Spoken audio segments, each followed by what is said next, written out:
Now it seems like the road is just as bad as at home. Hey, Ranger fans, this is Todd Werwa, your host for Rangers Daily, right here on YouTube, presented by Fan Arch.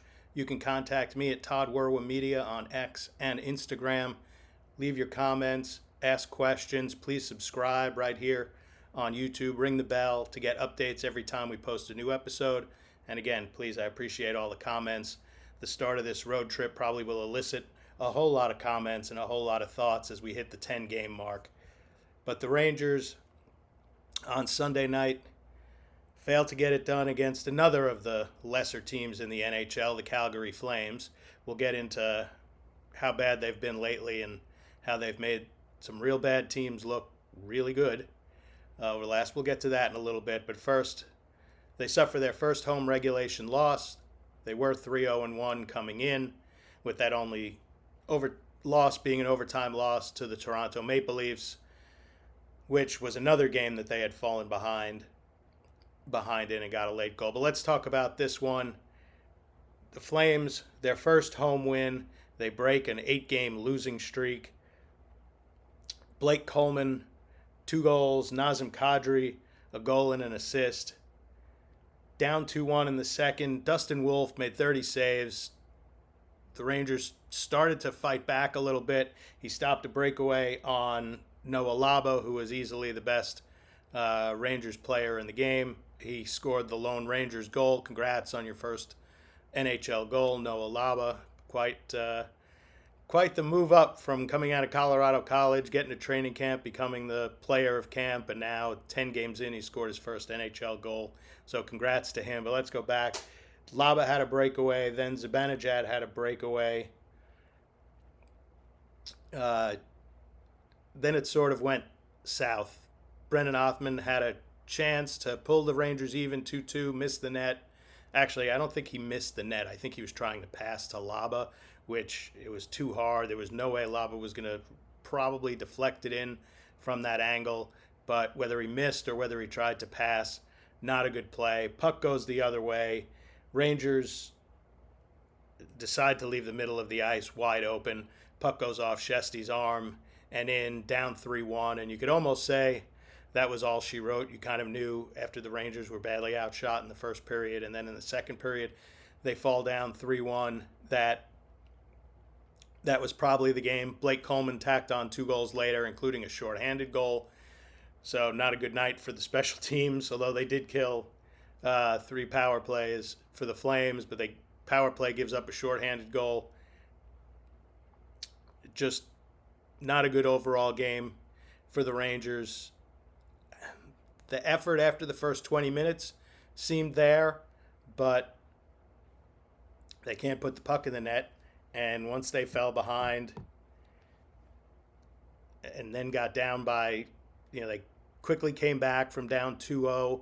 Laba scored 10 seconds later to make it 2-1. It looked like tide might be turning, but we'll get to that. We'll get to that in a second. Let's focus on the poor start. So congrats to the Calgary Flames on their first home win. They certainly deserved it tonight. But the poor starts are becoming a problem for the Rangers. And this was the start of a road trip where they had a chance to erase everything from the last week. Road trips are meant to get together. You bond, you show a little bite. You don't have last change, so you got to be a little more protective, right? They say there are certain ways to play a good road game. Get pucks deep. Don't lose your defensive coverages. Don't take chances. And I think Dave Maloney said it on the broadcast. The Rangers aren't constructed to play a wide open game. They just don't have the scoring depth. And this game got a little wide open. But a team that had lost 8 straight, that has scored the fewest goals in the National Hockey League, Nazem Kadri scores in the first 2 minutes, a minute and 42 in, an easy entry into the Rangers zone. He kind of loses the puck, then they play a little give and go, and he steps right into the high danger area. You got to start on time. We talked about it before. The game's puck drops at 7:08, let's say, and you're actually starting to pick up ground at 7:30 or 8 o'clock, and you started the second period, that just is unacceptable, and it's a trend, right? It's starting to become a bad trend. They were down 2-0 early against Montreal. After the goal 57 seconds into the game against Minnesota, they fizzled, really didn't have a great first period and didn't have a great rest of that game. They gave up goals early against San Jose, and now they give up early goals against Calgary. And these are not teams that are, let's just say, legitimate Stanley Cup contenders. I know Montreal is probably a playoff contender, and maybe Minnesota is as well. But I think right now, Minnesota's 13th in the West. San Jose is 15th, and Calgary is 16th. These are not, you know, these are not teams that are lighting the world on fire. You should be able to come out and match some intensity right off the bat, and come out with that killer instinct to try and put them down early and take away their hope. And instead, they've done exactly the opposite. Kevin Ball scored at 9:21 to put the Rangers down 2-0 on a play that Chesty just threw up his hands because it looked like Alexis Lafreniere skated right in front of him and screened him. It just little things that don't really translate to good fundamental play. Laffy didn't have a great game. Mika didn't have a great game. Mika was -4, missed, whiffed, puck bounced over his stick, whatever, on a chance right in front. They got dominated in the first period. They were outshot. They were outchanced, out-attempted. They almost, after giving up goals in the last 10 seconds of the period against San Jose in the first period and the second period, they almost gave one up with 5 seconds to go in this first period, but a shot that Chesty was out of position for, not out of position, but because of the puck bouncing around. I'm not necessarily faulting where he was, but he was caught out of position. They pretty much had a wide open net, and thankfully it hit Will Borgen's skate and bounced through the crease and away, or else they would have been down 3-1 at the end of one, and it would have capped a really, really bad first period. But let me read you this quote from JT Miller, just to put in perspective what he's saying. But when you hear the same thing game after game, it's kind of tough to take. Like, cure the problem instead of talking about it. He said, "You can't be okay with coming out flat. We're in no position to come out flat. We had the right mindset. We're ready to go. We got outplayed again in the first period, and it kind of set the tone." Moving further in his quote, "It just sucks. This is not fun right now, and we need to correct the starts. It's becoming a trend, so we need to fix this now. It's a hard road trip, so we've got to be ready to start the game." Yeah, you do. And it comes not just from you, but it comes from everybody. And the message just clearly doesn't seem to be getting across right now. The captain wanted no BS. He's giving you no BS there with the filler. But at some point, why are you coming out flat? Like, we now know you come out flat repeatedly, and it's a problem. Why? Why are you coming out that flat? What can you do to fix it? You can be, they said they were chomping at the bit to change everything on the road trip. Mika's frustrated. You could see Lafreniere, who got robbed by Dustin Wolf on an unbelievable save. He's getting frustrated. He hasn't done anything. Artemi Panarin was credited with 7 shots. Must have been the most quiet 7 shots of any game in his career, because it didn't really. He seemed almost non-existent throughout the game. But where's the reasoning why? Where is Mike Sullivan and JT Miller or Mika? Are they just still confounded as to why they're coming out flat?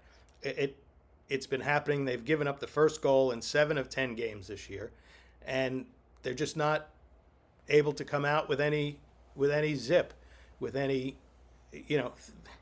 I almost go back to, is it Florida that started their fourth line? Like I know now with Rempe out, that changes some things, but we almost like to see the fourth line start a little bit. Let the momentum line come out and hit some people and,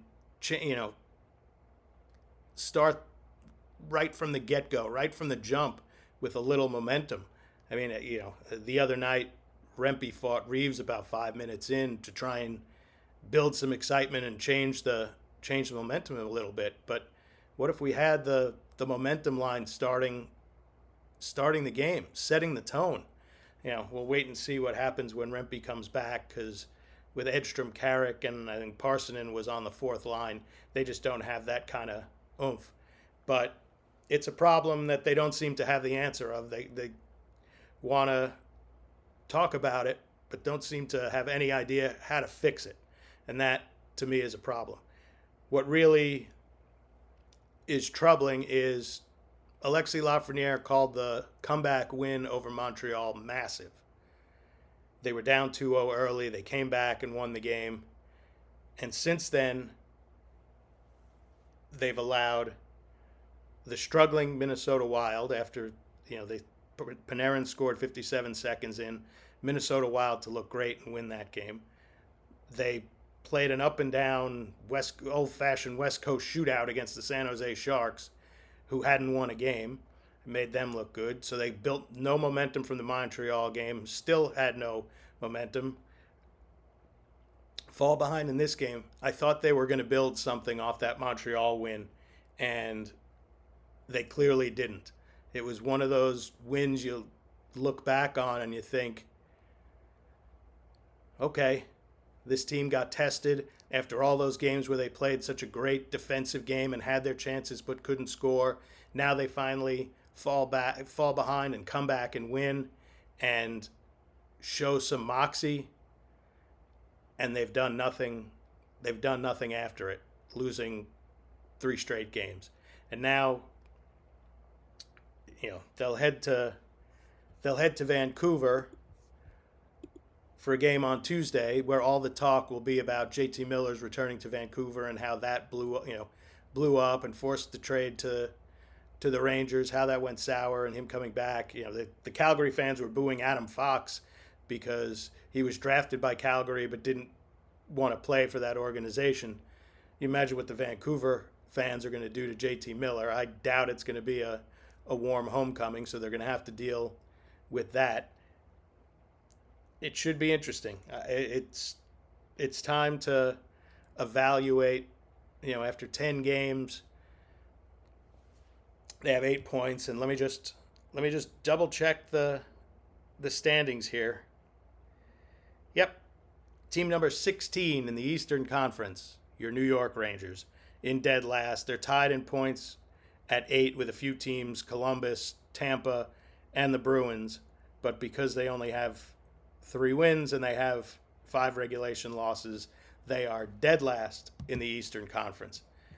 After seeing such promise when they were playing such solid defensive games, everything they seem to work on coming out of training camp has gone by the wayside, and they need to reset and have a good game in Vancouver and start to build something, or else this season's going to get away from them pretty quickly.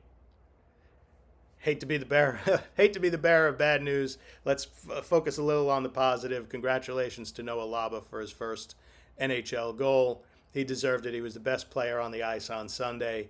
Hopefully the rest of the guys can look at what he did and how he imposed his will on the game and build something off of that. It should be an interesting day in between this loss and in between Vancouver, to say the least. Should be interesting. Well, would love to hear your thoughts. Leave them here or reach out to me on X at Todd Werwa Media or on Instagram, again, at Todd Werwa Media. And until tomorrow, thanks for watching Rangers Daily. Appreciate you.